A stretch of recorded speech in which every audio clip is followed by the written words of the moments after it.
اگر کوئی افطاری کروانے کی طاقت نہیں رکھتا، یعنی ایسا ہوتا ہے کوئی افطاری کروانے کی طاقت نہیں رکھتا، مطلب یہ ہے کہ جو افطاری کی طاقت رکھتا ہے اس کے لیے تو اتنی بڑی بشارت ہے کہ گناہوں سے مغفرت، دوزخ سے نجات. لیکن یا رسول اللہ علیہ الصلوۃ والسلام، آپ کی امت میں اگر کوئی افطاری کروانے کی طاقت نہیں رکھتا اس کے لیے کیا ہے؟ ہمارے آقا صلی اللہ تعالی علیہ وسلم کی رحمت دیکھیں کہ آپ نے فرمایا کہ افطاری کا انتظام اگرچہ ایک گھونٹ دودھ کے ذریعے ہو، دودھ کا اگر ایک گھونٹ پلا دے یا ایک کھجور کھلا دے یا پانی کا گلاس پلا دے، پھر بھی اللہ تبارک و تعالی اسے ثواب عطا فرماتا ہے.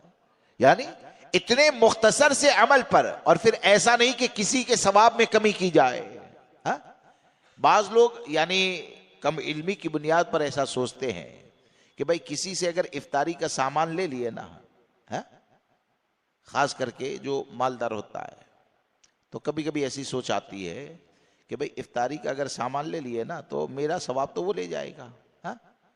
تو افطاری کروانے کی اتنی فضیلت ہے تو میں کیوں کسی کے وہاں افطاری کروں؟ ایسا ہوتا ہے. لیکن حدیث پاک میں کیا آتا ہے؟ جتنا ثواب اسے دیا جائے گا اتنا ہی اسے دیا جائے گا، اور کسی کے ثواب کے اندر کمی نہیں کی جائے گی، کسی کے ثواب میں کمی نہیں کی جائے گی.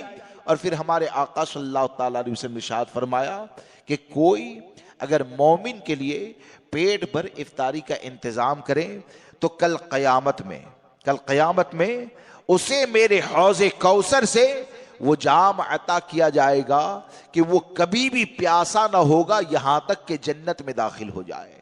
وہ کبھی بھی پیاسا نہ ہوگا یہاں تک کہ جنت میں داخل ہو جائے.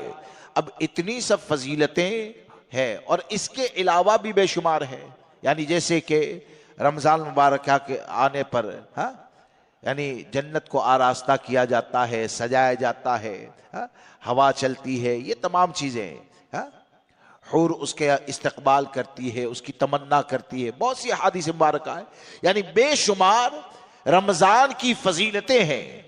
لیکن اس کی فضیلتیں کتنی زیادہ ہوگی کہ ہمارے آقا صلی اللہ تعالی علیہ وسلم نے جو فرمایا، حدیث پاک کا خلاصہ، کہ اگر میری امت کو پتا چل جاتا، یعنی جو کچھ میں نے سنایا وہ مجھے تو پتا چل گیا، آپ نے سنا رمضان کی وہ فضیلت آپ کو پتا چل گئی، اور اس کے علاوہ بھی جو کتابوں میں فضیلت ہے وہ علماء کو، عوام کو بیان کے ذریعے پتا چل گئی.